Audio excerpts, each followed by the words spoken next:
The story of radio begins not with a technological breakthrough, but with a set of elegant equations.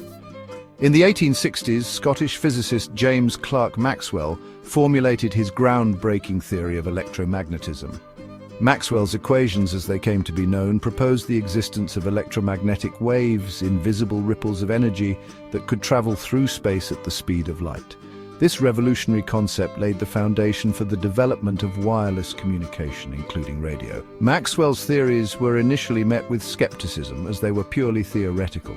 It wasn't until the 1880s that German physicist Heinrich Hertz conducted experiments that confirmed the existence of electromagnetic waves.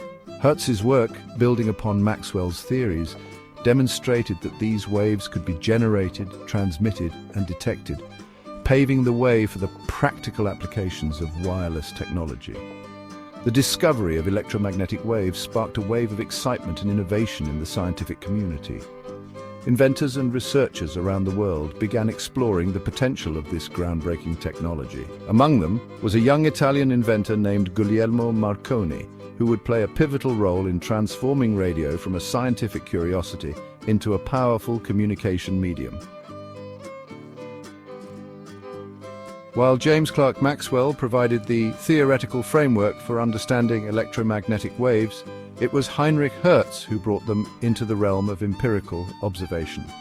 Hertz's experiments in the 1880s demonstrated the existence and properties of these waves, confirming Maxwell's predictions.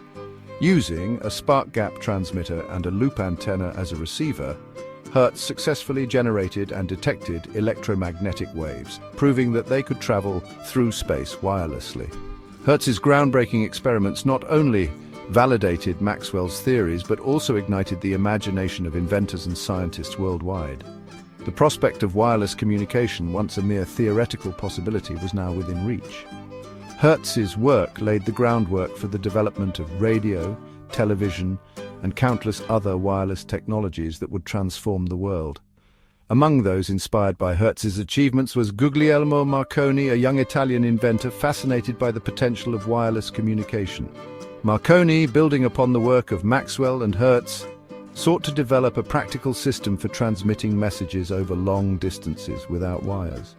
His tireless efforts and unwavering belief in the power of wireless technology would usher in a new era of communication. Guglielmo Marconi, driven by an unwavering belief in the potential of wireless technology, dedicated himself to transforming Hertz's laboratory experiments into a practical communication system. In 1894, at the age of 20, Marconi built his first wireless telegraphy apparatus, successfully transmitting signals across his family's estate in Italy. This early success fueled his ambition, and he continued to refine his system, increasing the transmission distance with each experiment. Marconi's breakthrough came in 1901 when he successfully transmitted the first wireless signal across the Atlantic Ocean. This historic achievement, signaling the birth of transatlantic radio communication, stunned the world and catapulted Marconi into the international spotlight. His wireless system, initially used for Morse code messages, quickly gained attention for its potential in maritime communication, offering a lifeline for ships at sea. The success of Marconi's transatlantic transmission marked a turning point in the history of communication. It demonstrated the feasibility of long-distance wireless communication, opening up a world of possibilities for connecting people across vast distances. Marconi's invention, initially envisioned as a tool for point-to-point communication, would soon evolve into a medium for mass broadcasting, forever changing the cultural landscape of the 20th century. In the early 20th century, radio communication primarily served the needs of maritime navigation and military operations. However, the potential for broadcasting to a wider audience soon became apparent. Reginald Fessenden, a Canadian inventor, made history in 1906 by transmitting the first voice and music broadcast using amplitude modulation (AM) technology. This groundbreaking event marked the beginning of radio as a medium for entertainment and mass communication. The development of the vacuum tube, also known as the thermionic valve in the early 1900s, played a crucial role in amplifying radio signals, making long-distance transmission and reception more practical. This technological advancement paved the way for the establishment of commercial radio stations, which began to emerge in the United States after World War I.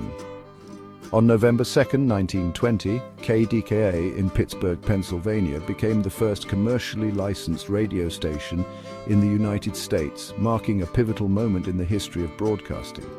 KDKA's inaugural broadcast, announcing the results of the Harding-Cox presidential election, captivated listeners and ushered in a new era of mass media.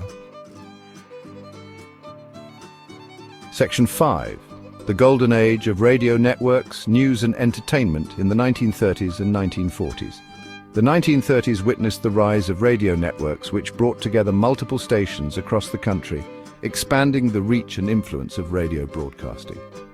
The formation of the National Broadcasting Company, or NBC, in 1926, and the Columbia Broadcasting System, or CBS, in 1927 marked a significant shift in the radio landscape. These networks invested heavily in programming, producing a wide range of entertainment, news and drama shows that captivated audiences nationwide. Radio became a ubiquitous presence in American homes during the Great Depression. For many families struggling through economic hardship, radio offered a much-needed source of information, entertainment and escape.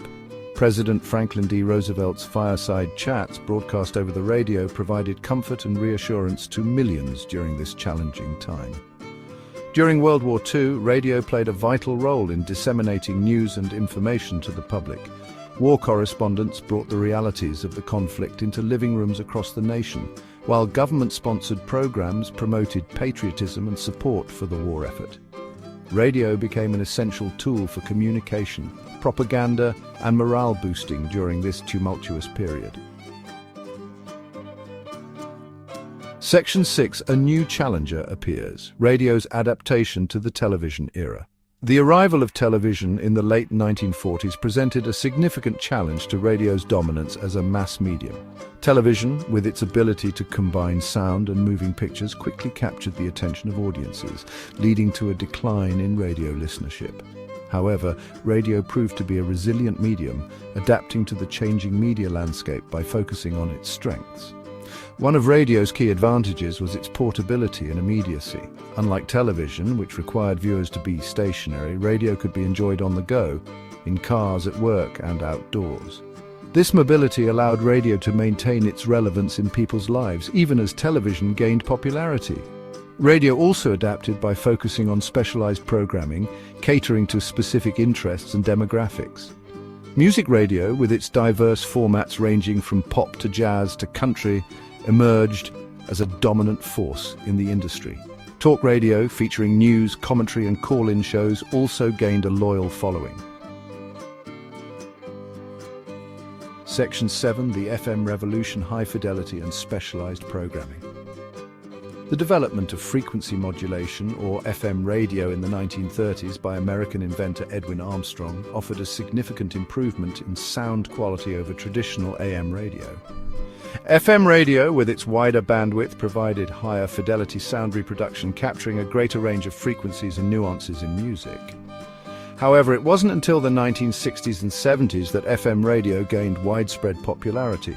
The rise of FM radio coincided with a period of significant cultural change and musical innovation. Rock and roll, which emerged in the 1950s, found a natural home on FM radio with its emphasis on high-fidelity sound and its appeal to a younger generation. FM radio stations, with their specialized formats and focus on specific genres of music, became synonymous with the counterculture movement and the evolving musical tastes of the era. The growth of FM radio led to a diversification of the radio landscape. AM radio, with its focus on talk radio, news and sports, continued to attract a large audience, while FM radio became the dominant medium for music lovers. This specialization allowed both AM and FM radio to thrive, catering to distinct audiences and programming preferences. Section 8. Radio in the digital age, from internet radio to podcasts and streaming. The advent of the internet and digital technology in the late 20th and early 21st centuries ushered in a new era for radio. Internet radio, which emerged in the 1990s, allowed listeners to access radio stations from around the world through their computers, breaking down geographical barriers and expanding the reach of radio broadcasting. Podcasting, which gained popularity in the mid-2000s, provided a new platform for audio content creation and consumption.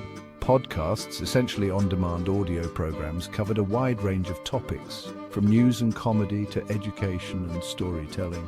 The rise of podcasts demonstrated the enduring appeal of audio as a medium for information and entertainment. Music streaming services such as Spotify, Apple Music, and Pandora revolutionized the way people listen to music. These services, offering vast libraries of songs available on demand, challenged the traditional model of radio broadcasting. However, radio stations adapted to the streaming era by embracing digital platforms, making their broadcasts available online and through mobile apps. Section 9.